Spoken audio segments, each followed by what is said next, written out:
29వ కీర్తనలో 10వ వచనము 11వ వచనము నేను చదువుతున్నాను, వినండి. యెహోవా ప్రళయ జలముల మీద ఆసీనుడాయను, యెహోవా నిత్యము రాజుగా ఆసీనుడై ఉన్నాడు. యెహోవా తన ప్రజలకు బలమును అనుగ్రహించును, యెహోవా తన ప్రజలకు సమాధానము కలగజేసి వారిని ఆశీర్వదించును. ఆమెన్. మనము దేవుని గొప్పతనం గురించి ఈ కీర్తనలో ధ్యానం చేస్తూ వస్తున్నాం. ఈ కీర్తనలో రాసినటువంటి దావీదు కానీ ఇంకా అనేక భక్తులు కానీ దేవుని గొప్పతనాన్ని బట్టి ఆయనను కొనియాడటం, ఆయన్ను పొగడటం, ఆయన్ను స్తుతించడమే మనకు ఈ కీర్తనలలో ఎక్కువగా కనిపిస్తుంది. ప్రార్థన కూడా ఉంటుంది, కానీ చాలా తక్కువ సందర్భాలలో. కీర్తన అంటే ప్రార్థన అని కాకుండా పాటలు లేదా స్తుతించడం అని అర్థం కదా. అయితే ఈ కీర్తనలలో అనేక భక్తులు కూడా దేవుని స్తుతించారు చేసిన మేళ్ళన్నిటి కొరకే. అయితే ఈ యొక్క గొప్పతనాన్ని అతను వర్ణిస్తూ దావీదు ఇప్పుడు మనం చదువుకున్న వాక్య భాగంలో ఏమంటున్నాడంటే, దేవుని గొప్పతనాన్ని వర్ణిస్తూ దేవుడు ఎక్కడ ఆసీనుడై ఉంటాడట. మనం గడిచిన వారంలో ధ్యానం చేసినాం కదా. దేవుడు ఎక్కడ ఆసీనుడై ఉంటాడు? ప్రళయ జలముల మీద ఆసీనుడై ఉంటాడు. ఎట్లాగా ఆసీనుడై ఉంటాడు అంటే నిత్యము రాజుగా ఆసీనుడై ఉంటాడు అని మనము ధ్యానం చేసుకున్నాం. భూమి మీద మొట్టమొదటిసారి ప్రళయ జలం వచ్చింది ఎప్పుడు? జల ప్రళయం లేదా ప్రళయ జలం వచ్చింది ఎప్పుడు? నోహు సమయంలో వచ్చింది. అది అక్షరాలు అన్నమాట. అక్షరాలుగా అంటే ఒక లిటరల్లీ అంటారు కదా, అది మన కంటికి ఒక జలము అని మాట్లాడితే జలమే వచ్చింది. కానీ అందరి భక్తుల జీవితాల్లో జలమే సమస్యగా రాలేదు. అనేక రకాల సమస్యలు వారి మీదకి దండెత్తుకొని వచ్చినప్పుడు, ప్రళయ జలం వలె మీదికి వచ్చినప్పుడు దేవుడు ఏం చేసినాడంటే వాటన్నింటిని అణచివేసి భక్తుల్ని కాపాడుతూ వస్తున్నాడు. మన మీదికి కూడా నేడు ఏ రకమైన ప్రళయ జలం లేస్తుందో, జల ప్రళయం లేస్తుందో దాని నుంచి కూడా మనని తప్పించటకు ఆయన సమర్థుడు అని చెప్తూ మనం ధ్యానం చేసుకొని దేవుని గొప్పతనాన్ని బట్టి ధైర్యం తెచ్చుకున్నాం కదా. దాన్నే మళ్ళీ మనం కంటిన్యూ చేసుకుంటూ వద్దాము. మనం ధ్యానం చేసిన ఇద్దరు భక్తులు ఎవరు అంటే, ఒకరు నోవహు, రెండోది యోబు. యోబు జీవితంలో ఇంకొక రకమైన సమస్య ఒక ప్రళయం వలె వచ్చింది కదా. ఎలాగంటే చాలా భయంకరంగా, ఏ మనిషికి రాకూడదు ఒక సమస్య, రెండు సమస్యలు, అనేక రకాల సమస్యలు. ఏ విధంగా ఒకేసారి ఆస్తి అంతా కోల్పోవటం, తర్వాత తన సంతానం అంతా ఒకేసారి నశించిపోవటం, తర్వాత తన శరీరంలో ఆరోగ్యం అంతా క్షీణించిపోవటం, తను కలిగి ఉన్న సమస్తాన్ని అతను కోల్పోయి బూడిదలో పొరలాడటం, అతను దుఃఖిస్తూ దేవుని స్తుతించడం మనం తెలుసుకున్నాం. అలాగా దేవుని సమస్యలు స్తుతించి ఎంతో రెండంతల మేలు అతను పొందుకున్నాడని మనం తెలుసుకున్నాం. ఈ వారం మనం ధ్యానం చేస్తున్నటువంటి భక్తులు ఎవరు అయి ఉన్నారు అని అంటే, ఇశ్రాయేలుగా మారినటువంటి యాకోబు గురించి మనం ధ్యానం చేస్తున్నాం. యాకోబు ఇశ్రాయేలుగా మారక ముందు అతని జీవితం ఎలా ఉండదో మనకు తెలుసు. ఇశ్రాయేలుగా మారిన తర్వాత ఎలాగా జీవించాడో, అతని ఆశీర్వాదం ఎంత గొప్పగా దేవుడు అతనికి అనుగ్రహించాడో మనకు తెలుసు. ఇశ్రాయేలుగా మారిన తర్వాత అతను దేవునికి అనుకూలంగా ఉన్న తర్వాత అతని జీవితంలో ఒక పెద్ద సమస్య అనేది ఎదురైంది. ఎలాంటి సమస్య ఎదురైంది అని అంటే, అప్పుడు భూమి అందంతటా కూడా ఒక కరువు అనే సమస్య మనుషులందరినీ తుడిచివేయడానికి. కరువు వస్తే మనుషులు బ్రతుకుతారా? కరువు వస్తే మనం అసలు మనిషి బ్రతికేదే ఆహారంతోని, మనిషి బ్రతికేదే అన్నంతోని కదా. ఆహారమే లేదు, అన్నమే లేదు అని అంటే మనిషి బ్రతకడానికి ఏమైనా అవకాశం ఉంటుందా? ఉండదు. అలాంటి పెద్ద సమస్య భూ ప్రపంచంలో ఒకటి కలిగింది. ఎప్పుడు అంటే యాకోబు కాలంలో.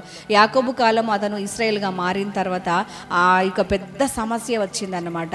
గొప్ప ప్రళయం అని చెప్పుకోవచ్చు, గొప్ప సమస్య అని చెప్పుకోవచ్చు, గొప్ప ఉత్పాతం అని చెప్పుకోవచ్చు, గొప్ప భయంకరమైన భయోత్పాతమైన పరిస్థితి, ప్రకృతి విపత్తు అని మనం చెప్పుకోవచ్చు.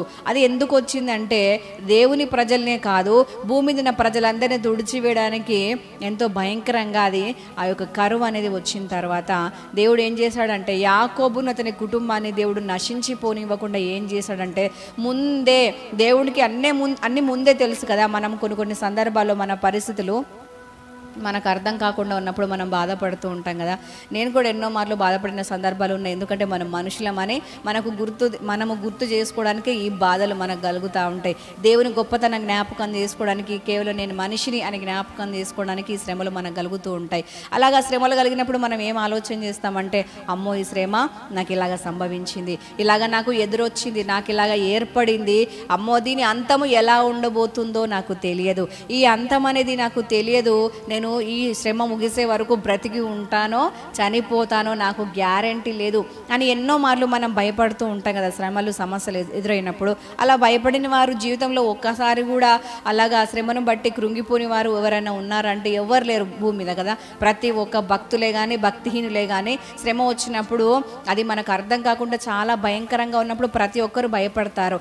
అలాగా శ్రమలు ఎదురైనప్పుడు భయపడిన వాళ్ళు మనుషులే కాదు, వాళ్ళు మనిషి అనే ఒక వ్యక్తి జీవిస్తున్నాడు భూమి మీద అంటే అనేక రకాల శ్రమలు, సమస్యలు, ఇరుకులు, పోరాటాలు ఎన్నో ఎదురవుతాయి, ఒక్కొక్కరికి ఒక్కొక్క రకంగా. అవి ఎదురైనప్పుడు శ్రమలలో భయపడేవారు చాలా ఎక్కువ. ఇక భయపడకుండా ధైర్యంగా ఉన్నారు అంటే వారిని ఏదో దేవుని కృప ఆవరించి ఉంది, దేవుని ఆత్మాభిషేకం వారి మీద ఉంది, దేవుని వాక్యం వారి గుండె నిండా నింపబడింది అంటేనే భయపడకుండా ఉంటారు. కానీ మిగతా వారంతా భయపడతారు. అయితే మనం భయపడటం ఎందుకు అంటే ఈ శ్రమ వల్ల నేను ఏమైపోతానో, ఈ సమస్య వల్ల నా కుటుంబం ఏమైపోతుందో, ఈ శ్రమ ఈ సమస్య వల్ల నా జీవితం ఏమైపోతుందో, ఆర్థిక పరిస్థితి ఏమైపోతుందో, పరిచర్య ఏమైపోతుందో అని చెప్పేసి మనం ఎదురైన సమస్యలను బట్టి భయపడుతూ ఉంటాం. కానీ దేవునికి ముందే తెలుసు. ఏం తెలుసు? మన ఆది తెలుసు, మన అంతము తెలుసు. తల్లి గర్భంలో పిండంగా రూపింపబడక ముందే మన జీవితాన్ని కంప్లీట్గా ఆయన చూసి ఉన్న దేవుడు. హల్లెలూయా. మనం పిండంగా ఉన్నప్పుడు మనల్ని చూసినాడు, మనం చనిపోయి పాతి పెట్టబడిన తర్వాత ఏం జరుగుతుందో కూడా ఆయన ముందే చూసి ఉన్న దేవుడై ఉన్నాడు. అట్లాగా మన దేవుడు మన యొక్క ఆది అంతము చూస్తూ ఉన్నాడు కనుక ఆయన అదే విధంగా నిశ్చలంగా ఆయన ఉంటాడు. మనం భయపడి బెంబెలెత్తిపోయి చంచల మనస్కులం అయిపోయి మనము కొన్నిసార్లు సంతోషపడతాం, కొన్నిసార్లు ప్రార్థన చేస్తాం, కొన్నిసార్లు పాటలు పాడతాం, కొన్నిసార్లు దేవుని నిందిస్తాం, కొన్నిసార్లు ప్రార్థన చేయడానికి మనసే రాదు. శ్రమలో నాకు ఇన్ని శ్రమలు వచ్చినాయి, నేను ఇంకా ఏమని ప్రార్థన చేయాలి అని మనం ఇట్లాగా మాట్లాడుతూ ఉంటాం. కానీ దేవునికి సమస్తము తెలుసు కాబట్టి ఆయన నిశ్చలంగా అలాగే కదలకుండా ఆయన స్థిరంగా ఉండే దేవుడుగా ఉన్నాడు. అయితే ఈ యొక్క యాకోబు జీవితంలో కూడా దేవుడు ఆది అంతం అన్ని చూసి ఉన్నాడు కాబట్టి దేవుడు అతని విషయంలో ఒక మంచి ప్లాన్ ఏమెరిగి ఉన్నాడు, ఏం కలిగి ఉన్నాడు అని అంటే శ్రమ రాబోతుంది కాబట్టి పరిష్కారం ముందే సిద్ధపరుస్తున్నాను అని దేవుడు ఒక మంచి పరిష్కారాన్ని ముందే సిద్ధపరిచాడు. మనకు తెలియదు, మనం ఎగ్జామ్ రాసి ఇంటికి వచ్చి టెన్షన్ పడుతూ ఉంటాం.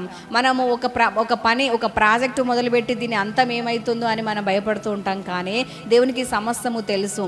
అయితే దేవుడు ఏదైతే శ్రమ మన ముందు రాబోతుందో దానికి ముందే పరిష్కారం సిద్ధపరిచి ఉంచుతాడు. ఎంత గొప్ప దేవుడు కదా మనం కలిగిన దేవుడు. హల్లెలూయా. మనము విత్తనం వేస్తాము, అయితే దాని యొక్క పంటను కూడా దేవుడు చూసి ఉన్న దేవుడుగా ఉన్నాడు. ఇక్కడ యాకోబు జీవితంలో కూడా శ్రమ రాబోతుంది కాబట్టి ఒక పరిష్కారం సిద్ధపరుస్తా అని చెప్పేసి దేవుడు పరిష్కారాన్ని ముందే సిద్ధపరచాడు. ఎట్లా మనకు తెలుసు కదా యాకోబు యొక్క జీవితంలో ఏం జరిగిందో. మొదటిగా అతని యొక్క కుమారుడైన యోసేపును దేవుడు ఎక్కడికి పంపించినాడు? ఐగుప్తు దేశానికి దేవుడు పంపించాడు. అది మనకు యాదృచ్ఛికంగా జరిగింది, జస్ట్ కామన్గా జరిగింది, ఏదో వాళ్ళ అన్నలు అసూయపడ్డందుకు జరిగింది, అన్నలు అమ్మివేయటం వల్ల జరిగింది అని మనం అనుకుంటూ ఉంటాం. కామనే కావచ్చు, అదంతా నిజమే కావచ్చు, కానీ దాని వెనుక దేవుడు తప్పకుండా ఆయన హస్తాన్ని ఉంచి అదంతా వారికి మేలుగా మార్చినాడు. హల్లెలూయా. మన జీవితంలో మనం ఎన్ని కీడులు అనుభవిస్తూ ఉంటామో అయితే వాటి వెనుక దేవుడు మనకు ఆ కీడులన్నిటినీ మేలుగా మారుస్తూ వస్తాడు. ఆమెన్ ఆమెన్ చెప్పుదామా? ఆమెన్. ఆ విధంగా దేవుడు మనకు ఏ కీడు ఎదురవుతుందో దాని వెనుక మేలు సిద్ధపరుస్తూ వస్తాడు. అంతా మన మంచికే అన్నట్టుగా దేవుడు మారుస్తాడు. వాక్యం కూడా సెలవిస్తుంది కదా, దేవుని ప్రేమించే వారికి ఆయన సంకల్పం చొప్పున పిలువబడిన వారికి సమస్తం ఎలా జరుగుతున్నాయి? అన్ని సమస్తము మేలు కొరకే జరుగుతున్నాయని వాక్యం సెలవిస్తుంది. అలాగా యాకోబు జీవితంలో ఒక ప్రళయం లేవబోతుందని దేవుడు ముందుగా ఎరిగి, అది ఏమిటి అంటే కరువు, అది రాబోతుంది కాబట్టి ఆ కరువులో వారు నశింపకుండా దేవుడు ఏం చేసినాడంటే ఒక పరిష్కారాన్ని ముందుగానే సిద్ధపరిచినాడు. ఆ పరిష్కారం ఏమై ఉన్నది అని అంటే యోసేపు అక్కడికి ఐగుప్తులోకి వెళ్ళి ఆ ప్రాంతానికి ఒక ప్రధానిగా ఎదిగి అక్కడ నిలబడి ఆహారాన్ని సమకూర్చి ఆ ప్రజల్ని మాత్రమే కాపాడటం కాదు, తన సొంత ప్రజలైన తన తండ్రి కుటుంబస్తులందరినీ కూడా కాపాడటానికి దేవుడు యోసేపును బలపరిచాడు. మనుషులు బలహీనపరిచినారు యోసేపుని. మేము అమ్మి వేసినాం అనుకున్నారు, ఈ కలలుగానే వాడిని వదిలించుకున్నాం అనుకున్నారు, ఈ కలలుగానే వాడిని పీడ మాకు విరుగడైంది అని అనుకున్నారు. వీడు దూరం అయిపోయినాడు, ఇంకా మాదే ఇష్టరాజ్యం, మేము ఏ తప్పు చేసినా మా గురించి చెప్పేవాడు లేడు, మేము ఏ రకంగా ప్రయత్నాలు చేసినా మా తండ్రి యొక్క ఆస్తిని ఏ రకంగా పాడు చేసినా ఇక మాకు ఎదురు లేదు అని అనుకున్నారు. కానీ ఒకానొక రోజు ఎవరినైతే తృణీకరించినారో, ఎవరినైతే పీడ పీడ విరగడైంది అనుకున్నారో, ఎవరినైతే మర్చిపోయి అమ్మయ్య అని వారి ఇష్టానుసారంగా బ్రతుకుతున్నారో, ఆ తృణీకరించబడిన వ్యక్తి, వెలివేయబడిన వ్యక్తి, తరుమబడిన వ్యక్తి, అమ్మబడిన వ్యక్తి ఒకానొక రోజు వారికి ఒక అధికారిగా ఆహారం పెట్టి ఆహారం ఇచ్చి పోషించేవాడుగా దేవుడు నిలబెట్టాడు. దేవుని నామానికి స్తుతి కలుగును గాక. ఆమెన్. యోసేపును దేవుడు పరిష్కారంగా పంపించాడు. కానీ వీళ్ళు అనుకున్నారు మేము పీడ విరగడ చేసుకున్నాం అనుకున్నారు. కానీ దేవుడు పీడ కాదు, మీకు ఒక పరిష్కారం అనుకున్నాడు. హల్లెలూయా. మనుషులు మనల్ని ఒక పీడగా అనుకుంటారు కావచ్చు, కానీ వారికి మనల్ని పరిష్కారంగా దేవుడు మార్చబోతున్నాడు. ఆమెన్. మన జీవితంలో ఎన్నో తృణీకారాలు ఎదురై ఉండొచ్చు, ఎంతో వ్యతిరేకత ఎదురై ఉండొచ్చు, ఎంతో మంది మనల్ని చీపో అనుకున్న పరిస్థితులు ఉండొచ్చు. కానీ మనం ఒకవేళ దేవునికి అనుకూలంగా ఉంటే దేవుడు మనల్ని చీపో అనుకున్న వారికి ఒక దిక్కుగా మారుస్తాడు, ఒక దీవెనగా మారుస్తాడు, ఒక ఆశీర్వాదంగా మారుస్తాడు, ఒక అన్నం పెట్టి పోషించే వ్యక్తిగా మనల్ని మారుస్తాడు. ఆమెన్. అలాగా దేవుడు యాకోబు జీవితంలో ఒక పెద్ద ప్రళయం లేచినప్పుడు ఒక పరిష్కారాన్ని ముందుగా చూపించాడు. మన దేవునికి ఏమని పేరు ఉందంటే ప్రళయ జలం మీద ఆసీనుడై ఉండే దేవుడు. హల్లెలూయా. ఎక్కడ ఆసీనుడై ఉంటాడు అంటే సమస్యకు పైగా ఆయన ఉంటాడు. మనమేమో సమస్యను చూస్తూ ఉంటాం, కానీ సమస్య దేన్ని చూసి భయపడుతుంది? దేవుని చూసి భయపడుతుంది.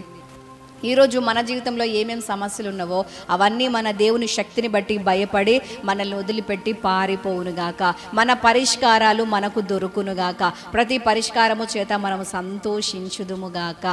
ఆమెన్. మన దేవుడు ప్రళయ జలం మీద ఆసీనుడై ఉండే దేవుడు. ఒక్కొక్క భక్తునికి ఒక్కొక్క రకమైన శ్రమ, ఒక్కొక్క రకమైన సమస్య ఎదురైనప్పుడు ఆ సమస్యలకు పైగా దేవుడు ఉండి ఆ సమస్యను శాసించినాడు. ఆ ప్రళయాన్ని, ఆ యొక్క జలాన్ని, ఆ యొక్క పోరాటాన్ని, ఆ యుద్ధములను, ఆ కరువులు ఎవరెవరికి ఏ రకంగా అవి వ్యతిరేకంగా లేచినా వాటిని శాసించి అనగదొక్కి తన ప్రజలకు మేలు కలుగజేసిన దేవుడై ఉన్నాడు. మన జీవితంలో ఈరోజు మనకు వ్యతిరేకంగా ఏ ప్రళయం లేస్తుందో ప్రతిదానికి మించి ఎవరున్నారు? దేవుడున్నాడు. హల్లెలూయా. మన సమస్యకు మించి దేవుడున్నాడు. కాబట్టి ధైర్యం తెచ్చుకుందాం. ఈరోజు యాకోబుకు సహాయం చేసిన దేవుడు ఆ ప్రళయం అతని మీదకి లేచినప్పుడు ఆ కరువు అనే యొక్క సమస్యలో వారు నశించిపోకుండా కాపాడిన దేవుడు మన మీదకి లేస్తున్న సమస్యలన్నిటి నుంచి మనల్ని కాపాడటకు సమర్థుడు. కాబట్టి అతన్ని కాపాడిన దేవుడు మనల్ని కాపాడటకు సమర్థుడని మనము ధైర్యం తెచ్చుకుందాం.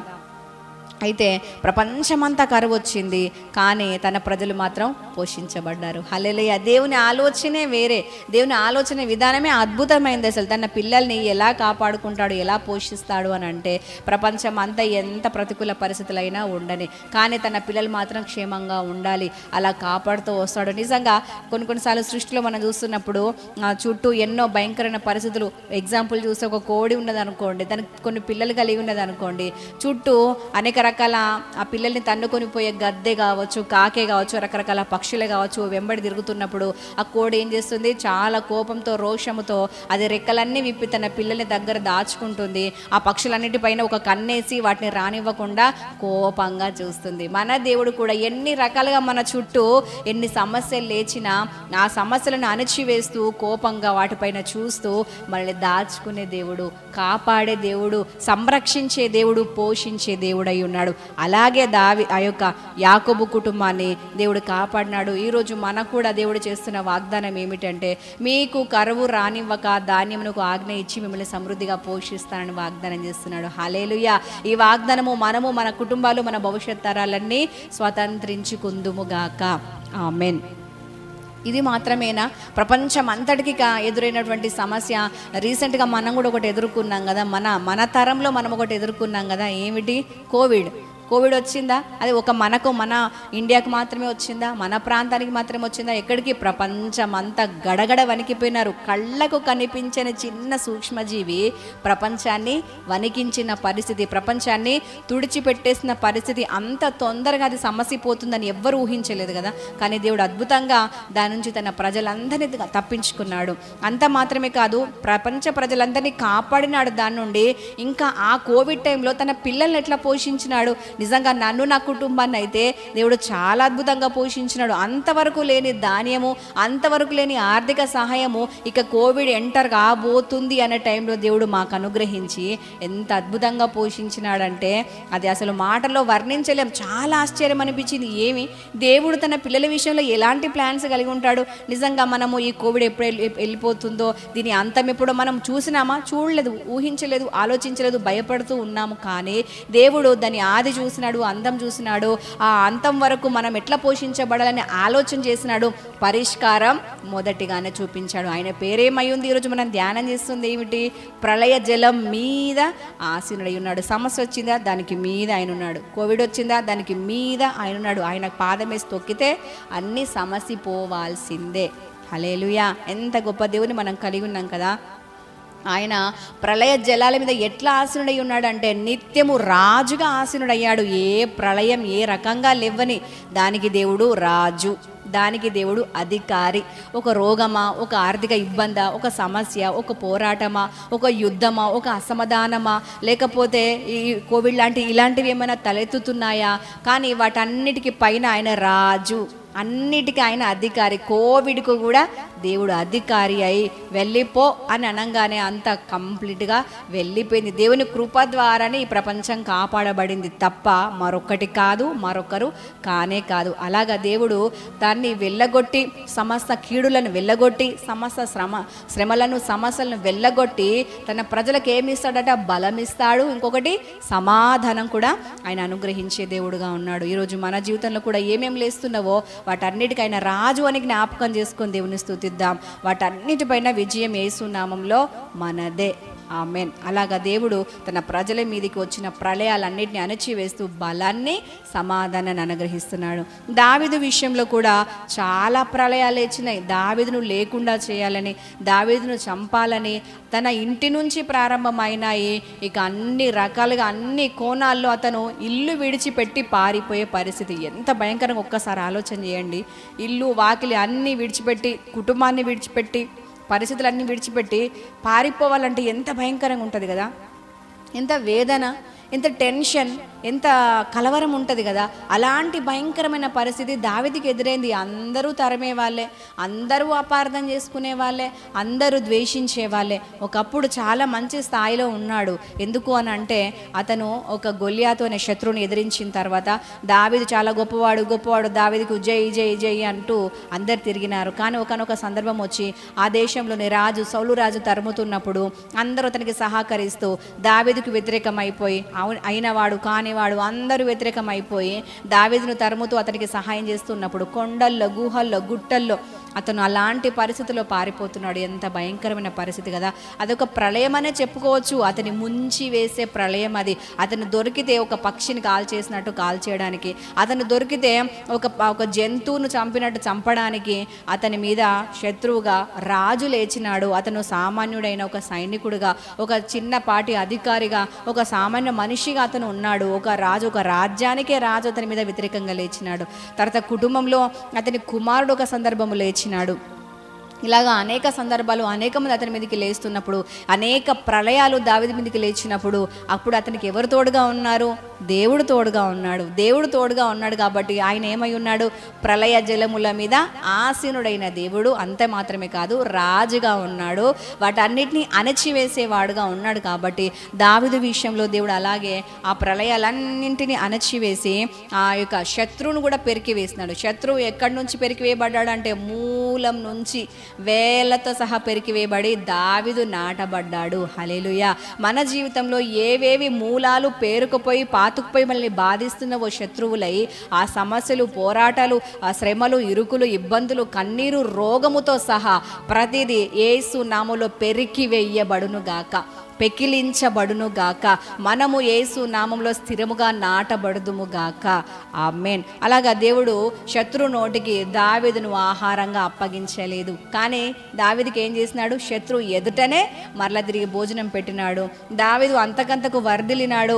శత్రు అంతకంతకు నీరేసిల్లిపోయి కంప్లీట్గా నశించిపోయినాడు. శత్రు కుటుంబానికి మరలా తిరిగి దావీదు దయతెల్చి అయ్యో పాపం అని మరలా ఇంత ఆవాసం కల్పిస్తే తప్ప వారికి ఏ దిక్కు లేనట్టుగా పరిస్థితి అయిపోయింది. నిజంగా మన జీవితంలో కూడా దేవుడు తలంచాడు కనుకనే మనల్ని నిలబెట్టి ఈరోజు ఈ యొక్క వాక్యాన్ని మనకు వినిపిస్తున్నాడు. దేవునికి ప్రతి ఒక్కరి విషయంలో ఒకటే ప్లాన్, ఈ బిడ్డ గొప్పవాడుగా ఎదగాలి, ఈ బిడ్డ రక్షించబడాలి, ఈ బిడ్డ ద్వారా అనేక మంది రక్షించబడాలి, ఈ బిడ్డ ద్వారా నేను మహిమ తెచ్చుకోవాలి. ప్రతి ఒక్కరి విషయంలో గొప్ప ప్లానే ఉంటుంది దేవునికి.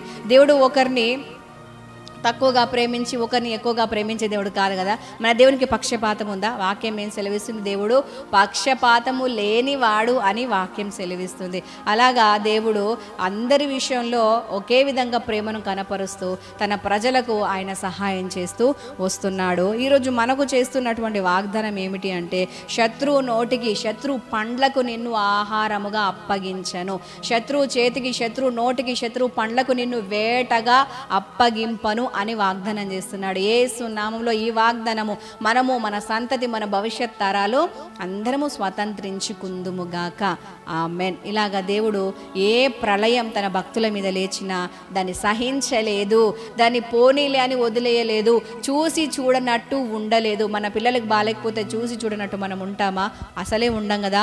ఎప్పటికీ వారికి ఎన్ని రకాలుగా ఎదురైనప్పటికీ మనము బాధపడుతూ ప్రార్థన చేస్తూ వారి విషయంలో పట్టించుకుంటూ ఉంటాం కదా. దేవుడు కూడా అంతే, మన విషయంలో ఏది లేచినా సహించడు, మన జీవితంలో ఏది ఎదురుగా వచ్చినా దాన్ని విడిచిపెట్టడు. తన ప్రజలకు, తన భక్తులకు ఇప్పటిదాకా మనం ధ్యానం చేసిన వారి విషయంలో ఎలా సహాయం చేసినాడో మనకు కూడా అలా సహాయం చేయటకు సమర్థుడు గనక మనము ధైర్యం తెచ్చుకుందాం. ఆది సంఘంలో కూడా ఒక భయంకరమైన ప్రళయం లేచింది. ఏమిటి అంటే, సంఘాన్ని చెదరగొట్టాలని, సంఘాన్ని నశింపజేయాలని, సంఘాన్ని లేకుండా చేయాలని చెప్పేసి ఎంతోమంది అధికారులు లేచినారు. సామాన్యులు కాదు, అధికారులు లేచినారు. రాజు లేచినాడు. హేరోదు లేచి ఏం చేసినాడంటే, ఒక్కొక్కరిని చంపుదాము, ఒక్కొక్కరిని లేకుండా చేద్దామని చెప్పేసి ఇక ప్రాజెక్ట్ వర్క్ మొదలుపెట్టినాడు. ఒకరిని చంపిన తర్వాత సంఘము చాలా చురుకైపోయి ఏం చేస్తున్నారంటే, సంఘము అత్యాసక్తితో ప్రార్థన చేయడం మొదలుపెట్టినారు. నిజంగా కొన్ని సందర్భాల్లో సమస్యలు, రోగాలు ఏం చేస్తాయంటే మనల్లో ఉన్న ప్రార్థన జీవితాన్ని పూరికొల్పుతూ ఉంటాయి కదా, మన ఆత్మీయతను షార్ప్ చేస్తూ ఉంటాయి కదా. కొన్ని సందర్భాల్లో శ్రమలు మంచివే, మనం అనుభవిస్తున్న వేదన భయంకరమైందే, కానీ అవి ఒకంతకు మనకు మంచిదే. కాబట్టి మనం శ్రమలో దేవుని స్తుతించి మనం ఇంకా ప్రార్థనలో ఎదిగి వాటన్నిటిలో జయం పొందుకోవాలి. అలాగా ఆది సంఘంలో సంఘం మీద శ్రమ లేచింది. సంఘాన్ని పూర్తిగా నశింపచేయాలని శ్రమ ప్రారంభించిన తర్వాత సంఘము చెదరిపోయింది. ఎక్కడికక్కడ ఏ ఊరికి ఈ ఊరు, ఆ ఊరు, ఈ దేశం, ఆ దేశం అని లేకుండా సంఘము చెదిరిపోయింది. కానీ సంఘము నశించిపోలేదు, చెదరిపోయి విస్తరించింది, చెదరిపోయి అభివృద్ధి చెందింది, చెదరిపోయి ఫలించింది. కానీ సంఘము నశించిపోలేదు. హల్లెలూయా. ఈరోజు మనల్ని చెదరగొట్టే పరిస్థితులు ఎన్ని ఉన్నా, మనము చెదిరిపోతున్న పరిస్థితి మనకు కనిపిస్తున్నా, మనము చెదరిపోయి విస్తరిస్తాము యేసు నామంలో, మనము చెదిరిపోయి ఫలిస్తాము యేసు నామంలో, మనము చెదిరిపోయి మనము అభివృద్ధి చెందుతాము. ఆమేన్. యేసు నామంలో. అలాగా సంఘము విస్తరించింది, ఫలించింది, అభివృద్ధి పొందింది, ఇప్పటిదాకా స్థిరంగా నిలిచి ఉంది. ఆ సంఘమే మనము. హల్లెలూయా. అలాగా సంఘం మీద కూడా ప్రళయం లేచింది. ఒకసారైనా ఆది సంఘము ఆది నుండి మొదలుకొని ఇప్పటికీ శ్రమలు. ఎంతోమంది అన్నారు బైబిల్ లేకుండా చేస్తాం, ఎంతోమంది అన్నారు క్రైస్తవుడే లేకుండా చేస్తాం, ఎంతోమంది అన్నారు చర్చిలు లేకుండా చేస్తాం. చర్చిలు లేకుండా చేస్తారు కావచ్చు, కానీ క్రైస్తవ్యం లేకుండా, క్రీస్తు తత్వం లేకుండా, సువార్త లేకుండా ఎవరు చేయలేరు. బైబిల్ లేకుండా చేస్తామన్న వాళ్ళ ఇల్లులే బైబిల్కి స్థావరాలుగా మార్చబడ్డాయి. బైబిల్ సంస్థలు, మినిస్ట్రీలు, ఇంకా అనేక రకాల బైబిల్ కాలేజీలు వారి ఇళ్లలో నెలకొల్పబడే అలాగా అనేక సాక్ష్యాలు మనం చూస్తూనే ఉన్నాం కదా. కానీ సంఘం మాత్రం నశించిపోలేదు. సంఘం మీదికి ఏ శ్రమ లేచిందో, ఏ ప్రళయం లేచిందో అది అణిచివేయబడుతుంది, సంఘము విస్తరిస్తుంది. అలాగా దేవుడు వాగ్దానం చేసి సంఘాన్ని అలాగా నిలబెట్టినాడు, ఇప్పటికీ నడిపిస్తూనే ఉన్నాడు. ఈ యొక్క సంఘానికి చేసినటువంటి వాగ్దానం మనకు కూడా ఇస్తున్నాడు. ఏమిటి అని అంటే, ఏది మీకు ఎంత మాత్రము హాని చెయ్యదు. ఆమేన్. ఈ వాగ్దానం మనము, మన పిల్లలు, మన కుటుంబాలు, మన సంతతి అంతా అనుభవించుదుముగాక, స్వాతంత్రించుకొని దేవుని ఘనపరిచే వారంగా మనము ఉందుముగాక. ఆమేన్. సంఘం మీద లేచింది, సేవకుల మీద లేచింది, అనేక రకాలుగా క్రైస్తవం మీద లేచింది కదా. ఎన్ని రకాలుగా వ్యతిరేకత లేచిన, శ్రమ లేచిన, ప్రళయం లేచిన, ప్రళయం మీద ఎవరున్నారు? ఆ శ్రమకు మీద ఎవరున్నారు? దేవుడున్నాడు కాబట్టి, రాజుగా ఉన్నాడు కాబట్టి సంఘము క్షేమాభివృద్ధి పొందుతూ వచ్చింది, కానీ నశించిపోలేదు. లేదు. మనం కూడా నశించిపోతామేమో అనే పరిస్థితి మనకి ఇప్పుడు కనిపిస్తుంది కావచ్చు, కానీ మనము యేసు నామంలో క్షేమాభివృద్ధి పొందుకుందుముగాక. ప్రతి కీడు మనకు యేసు నామంలో మేలుగాను ఆశీర్వాదంగాను మార్చబడునుగాక. బలమును సమాధానమును మనం పొందుకొని వర్ధిల్లుదుముగాక. ఆమెన్. అయితే ఈ చిన్న వాక్య భాగాన్ని బట్టి ఒకసారి మనము జ్ఞాపకం చేసుకుందాం. దేవుని శక్తి ఎంత గొప్పదో, దేవుడు ఎంత గొప్పవాడో. నిజంగా ఆయన ఎక్కడ ఆసీనుడై ఉన్నాడు? ప్రళయ జలం మీద ఆసీనుడై దాన్ని అణచివేసి మన కొరకు విజయాన్ని ఇస్తున్నాడు, బలాన్ని ఇస్తున్నాడు, సమాధానాన్ని ఇస్తున్నాడు, ఆశీర్వదిస్తున్నాడు. కాబట్టి ధైర్యం తెచ్చుకొని దేవుని కృతజ్ఞతాస్తుతులు చెల్లిద్దాం. ఏది మనకు ఎంత మాత్రము హాని చేయదు. మనము శత్రు నోటికి అప్పగింపబడము, ఏమాత్రం ఓటమి చూడము. మనం ఫలిస్తాం, విస్తరిస్తాం, అభివృద్ధి పొందుతాం. అటువంటి కృప దేవుడు మనకు నిత్యము అనుగ్రహించునుగాక. ఆమెన్. చిన్న మాట ప్రార్థన చేసుకుందామా?